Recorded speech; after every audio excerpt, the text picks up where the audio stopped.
All right, Panther fans, how's everybody doing today? Huh? So today we're going to review one of the players. Before we get started, make sure you hit the like button, hit the subscribe button, hit the notification Where are bell. we now? We as we were talking a few minutes ago, we hit 5,400 subscribers. Yeah, Fluffy is man's best friend. We'll put it that way. For those of you who don't know, flyingfluffy.com is live. Been working on the website all summer long, and a bunch of people. Stu's there with me. Including myself, we've got 8 different creators creating videos and articles. Check that out, flyingfluffy.com. All right, so today we're going to be going over probably the favorite, the fan favorite on the team, the guy with the most juice, Seth Griffith.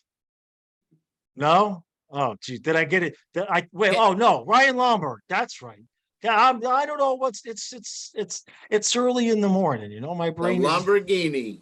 the Lamborghini, right? I wonder how many people clicked off during the pause after I said Seth Griffith. It's like, oh, screw this. All right, so the Lamborghini, man. It was interesting last year.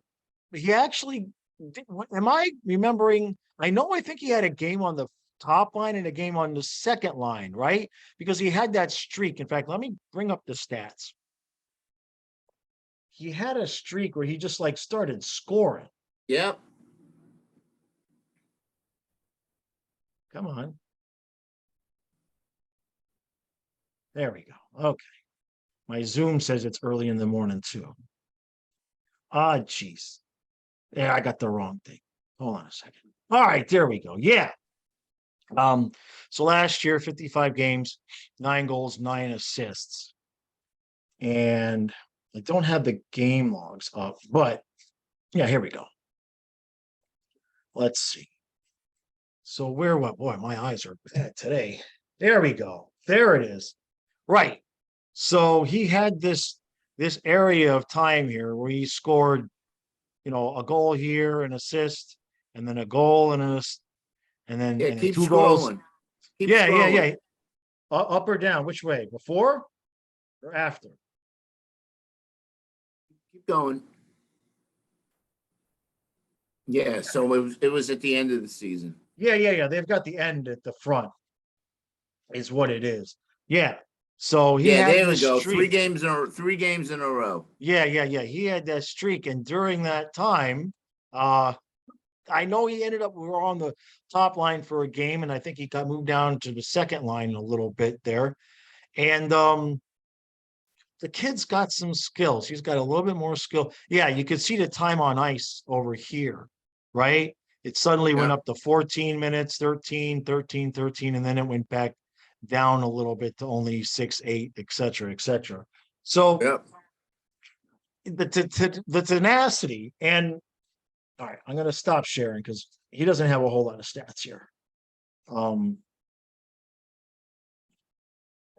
To me, I look at it in totality, in terms of what Zito's building and why a guy like Lomberg is important to the team, especially now with Tkachuk. You look at Tkachuk, Bennett, Lomberg. We just talked about Hornquist. You could describe those guys as Tasmanian devils on the ice. They are 100% going all the time. Lomberg's at the top of the list. Yes. At least, for last year, the year before, but mainly last year. I mean, you're right. He's go, 100% effort. Great, forecheck, great in the corners. From being such a soft team, we now have Lomberg, Gudis, Tkachuk, and Bennett. I left out Cousins. Yeah. Okay. Yeah. But I'd say those 4 guys, again, those guys can go any day, anytime. Again, you got to remember that in the past, if Barkov got crushed, everybody just looked around. Right. Now we got guys that are not going to let that happen. Right, And right, that's important. Yep. Opposing teams are not going to take liberties unless they know they can get away with it. Right. So, just like I mentioned with Hornquist, what a guy like Lomberg brings is not so much his production, but his value in the locker room, his Right. his energy. He's probably very vocal. He's probably very vocal in the locker room or on the bench. He's just a ball of energy, and that's why everybody loves him. Right. I'm looking forward to having him. I mean, my assumption in my preview, I had Cousins centering that fourth line, and then I had Lomberg to his left. Lusterrainen with Hornquist and Lomberg. That's the fourth line for me. Well, we're going to disagree there. You go watch some Nick Cousins highlights, and then look at the face-off percentages between Cousins and Lomberg and Lusterrainen. It might change your mind. But I think, well, again, Barkov, Bennett, Lundell. So Right. maybe. Right. Well, where does Lusterrainen fit in? Just killing penalties? In my season preview, I gave him the second line left winger spot because we're short. Well, you need to catch up, bro. I'm not saying that I made it. I made a case for why I thought he would fit in there because we're short wingers, and especially with the team as it is right now. Now, I made that roster, and this is interesting because we just made the Hornquist video. I made that roster under the assumption that that Hornquist didn't make the team, that Zito had moved him, because there's what I want to have happen, there's what I'm saying is allowed to happen, and then there's Zito's going to do what Zito's got to do.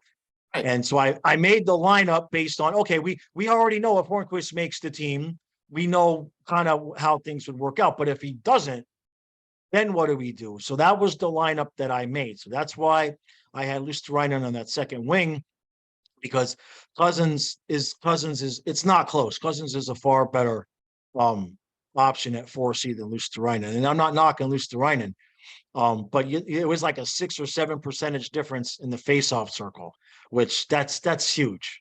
All right. That's So huge. how about this hypothetical? And this is going to be crazy, guys. I would love to see Lundell on Barkov's right wing. I'd like to see Barkov, Tkachuk, and Lundell. I know the given is Verhaeghe and Barkov. That way, Lundell is not your third line center. It's Cousins. I'm checking to see And you got look how good those two play together on the penalty kill. The thing is, can Lundell make the switch from center to winger? he's also left-handed. Right. Okay. He's also left-handed. Okay. So that would be, I mean, I'm not saying I'm totally against it, but that would be a stretch for him. Either that or Cousins on the right wing with Barkov. Let me see where Cousins, I think. Listen, I might be crazy thinking that it's an automatic that Tkachuk's going to play with Barkov. My gut feeling is that Bennett and Tkachuk are going to be the tandem. Yeah, Cousins is left-handed too. But that means Tkachuk gets second line minutes, not first line minutes. Yeah. Again, I'm spitballing here, guys. I'm just trying to, I'm moving the chess pieces around. But I don't think anybody's ever brought up the possibility of Lundell going on the wing with Barkov. I just think the chemistry between those two, I mean, obviously the chemistry with Reinhart and Lundell, I mean, we've seen what they could do together. Right. If they had a good left wing to replace Marchment, then you got a dynamite third line. Right. Well, so back to Ryan Lomberg. Sorry. We No, got I sidetracked, thought that we do it but all the time. obviously, you know, Oh, it's pertinent. I don't know. Again, I'm thinking if it's going to be a fourth line, it's going to be Luster-Rain and Hornquist and Lombard. But again, It's entirely possible. that's But just me. I'm looking at since Lomberg is a fourth liner, we're talking fourth liners. I'm going to share. This is Nick Cousins.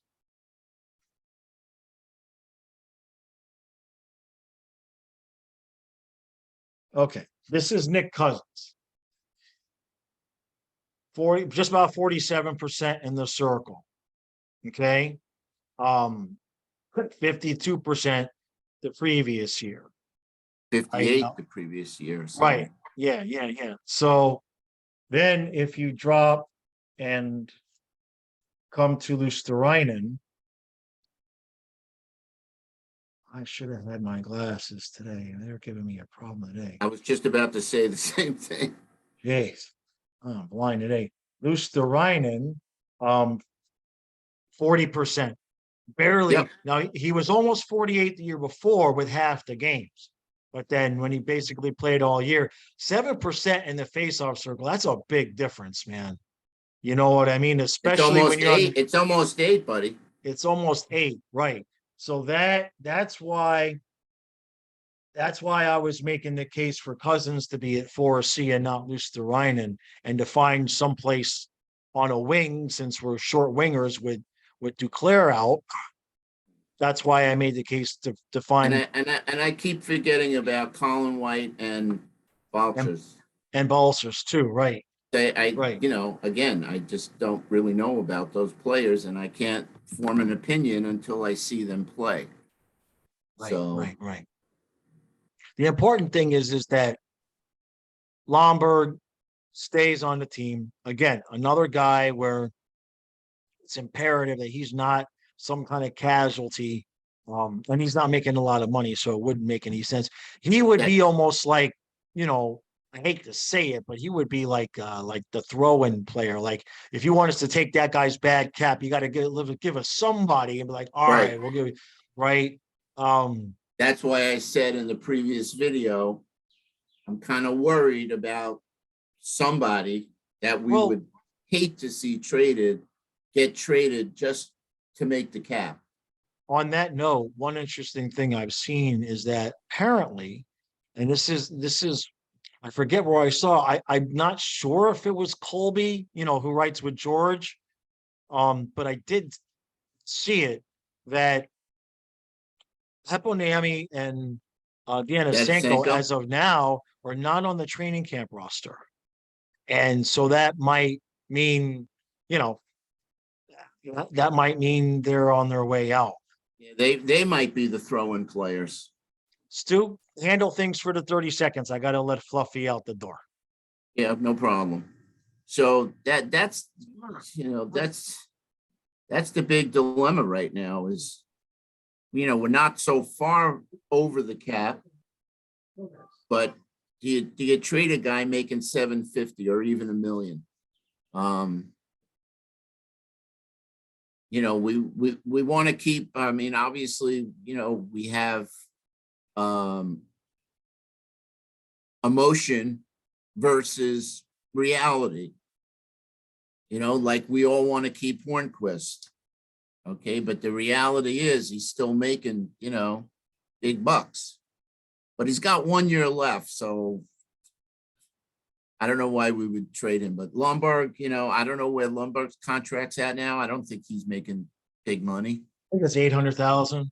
Yeah, so 800. Yeah. So he should be safe. Although, you know, with Bill Zito, again, if Duclair is out the regular season and his 3-point whatever, I think, if I'm not mistaken, Eric, we're 300,000 over the cap. We're 375. So right now, technically, and this is real technically, we could keep Duclair on IR the entire season, send somebody down to the minors, and play a game and we'd have just enough players if nobody was hurt. That's where we are. So technically it could be done, but if somebody gets hurt in warmups, we don't have an extra player as it is right now. We wouldn't have the money to have that one extra guy if somebody gets hurt in warmups. So it would be this shell game. Like if somebody got hurt, I've heard this explained by a couple of other people. So I'm getting this, this is second and third hand theory here. The theory being if somebody gets hurt, you'd have to move somebody that was safe to go down to the minors and and to be able to bring up somebody from the minors to be able to replace them. People have said like Toronto did it for a stretch of like 20 or 30 games or something like that. I've seen it. I mean, you could start the season that way and roll the dice, but number one, the player's out for the entire year. That's right off the bat, because and that's where the whole Hornquist fear comes in, because you look at the roster and it's basically to make room, Hornquist, Bennett, Reinhardt. I mean, there's only a number of guys that you would have to move them to bring Duclair back. There's no fussing around there.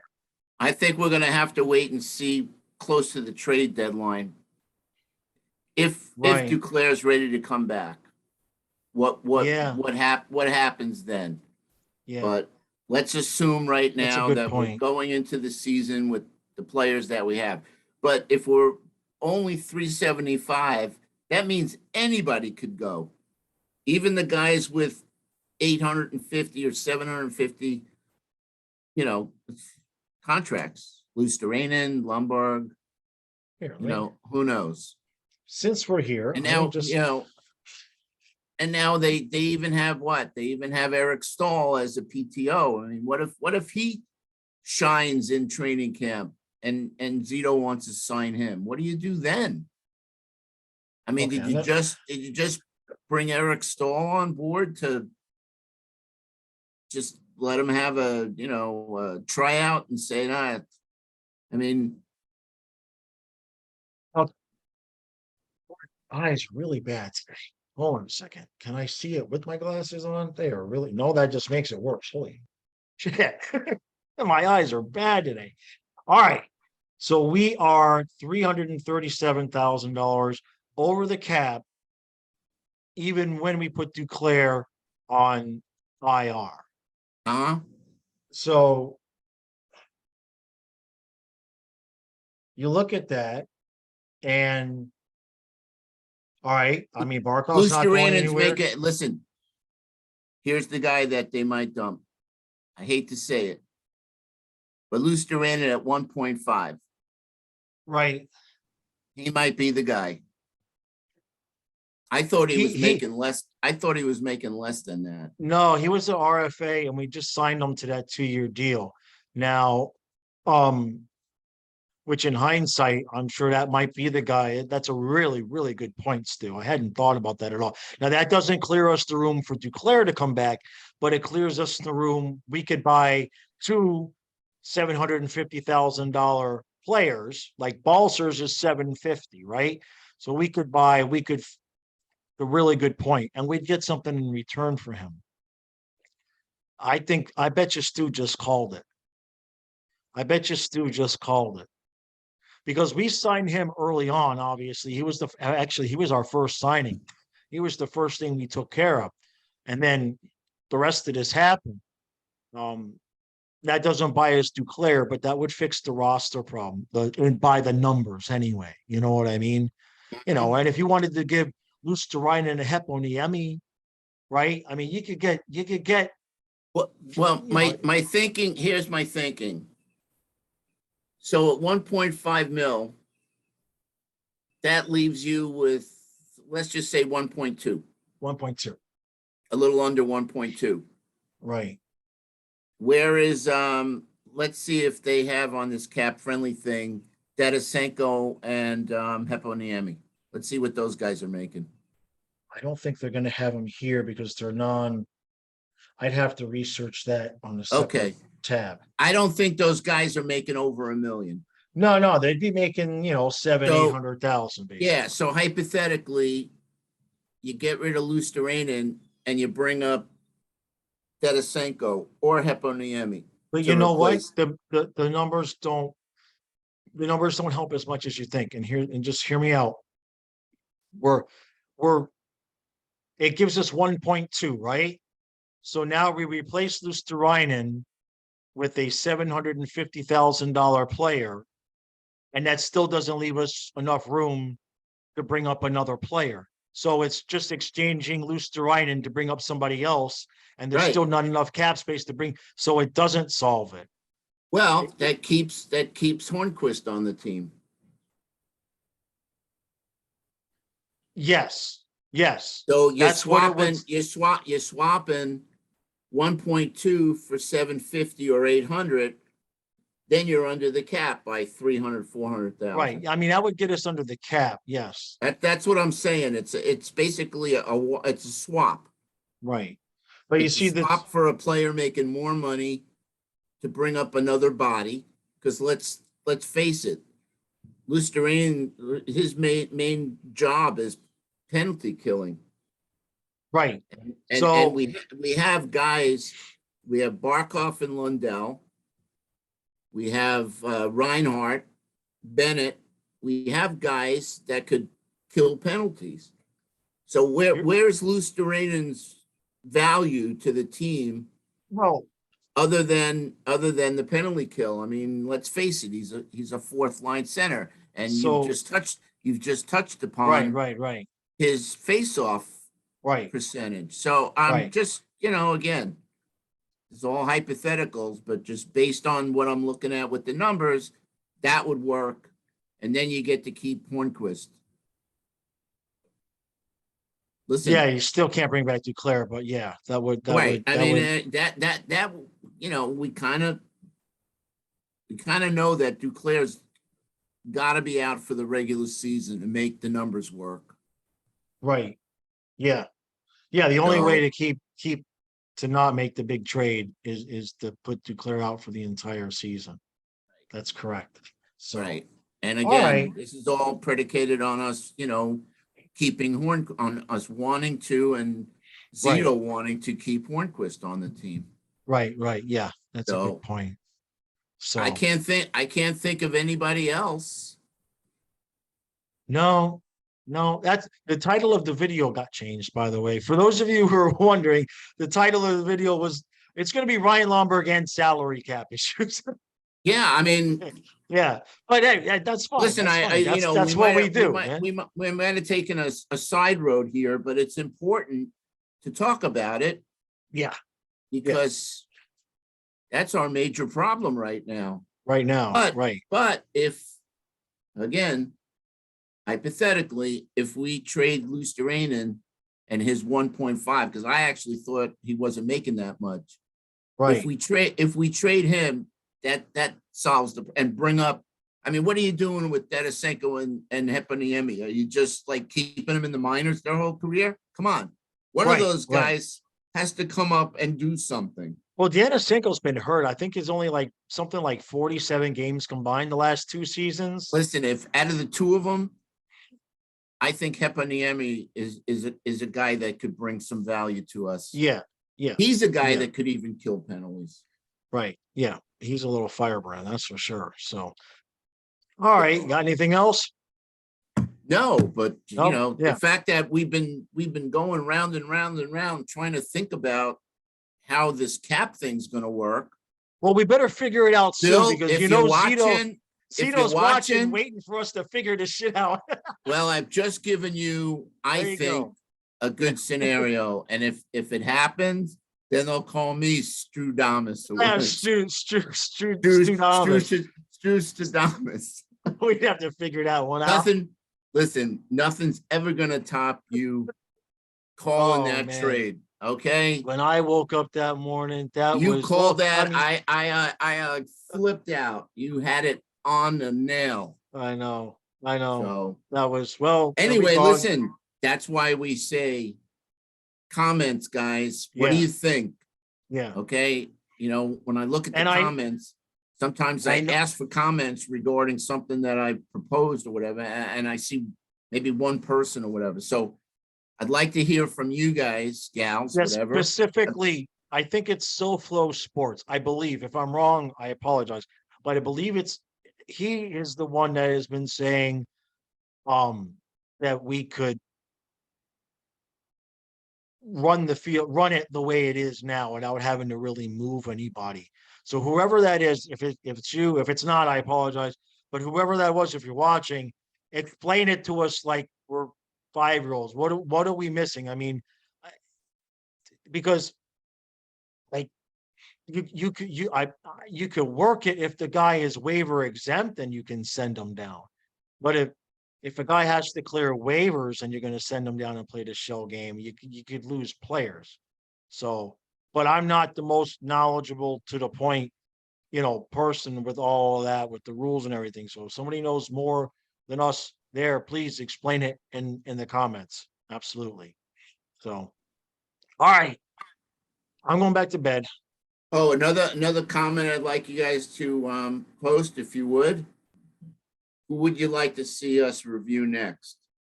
Yeah.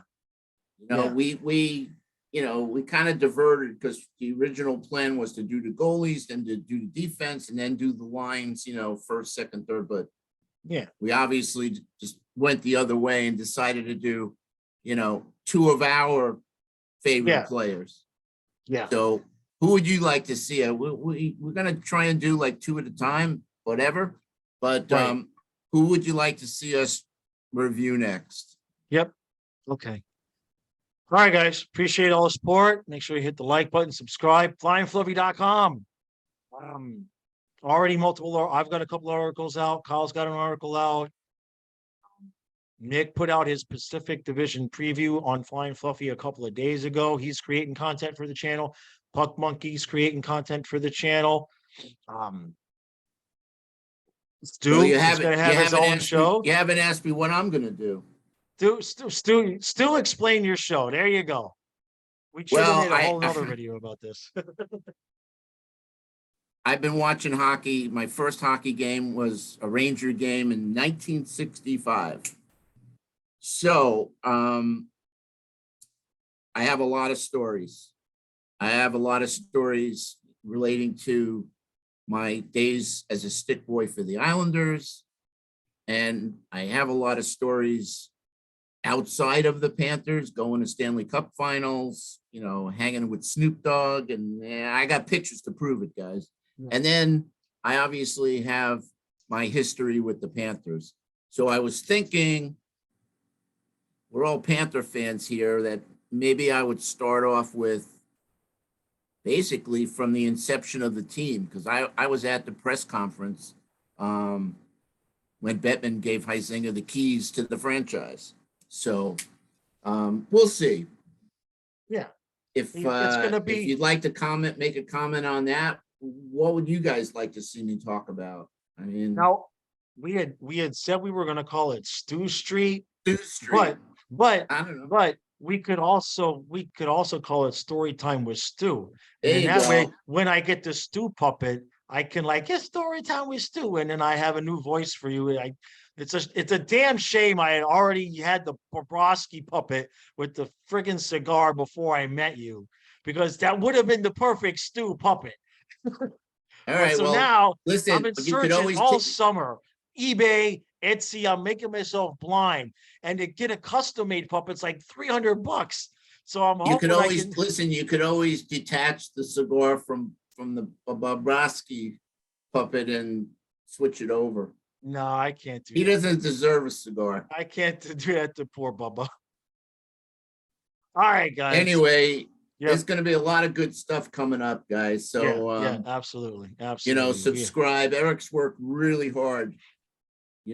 I speak to him every day, and I know it's not easy to put something this major together, and doesn't happen overnight. It's hours and hours, just like creating recaps and creating our videos. You Hey, guys it's should, my life though. appreciate, but we are the #1 Panther podcast in the world. There you go, guys. There I you go. challenge anybody that says they're better than the content that we put out. And Dude's my not the- salesman. yeah, it's just, it's not being conceited or, or bragging, but We're listen, proud of what we do. We'll we're put it proud of that what way. we do. We're Yeah. diehard Panther fans. I can't wait for the day. I mean, I've never met Eric in person. Yeah, no, yeah, that's true. So I can't wait for the day when we're At a standing game. on Las Olas with a bottle of champagne Yeah. and lifting our glasses as the cup goes by us. Yep. Yep. Yep. If I got to get one of those I noticed they got like these jet packs where you just fly solo. I'll just It's do gonna that. happen, guys. Yeah. It's gonna happen. Yep. One of these years, and it should be this year, where Yeah. we just get off the schneid and Right. go into the playoffs like freaking Panthers, like the leaping panther. And Maybe that should be the hashtag for this year. Get off the schneid. All right, guys, we're two old rambling men on a Sunday morning now, so we're gonna end the video here. We'll see you guys again soon.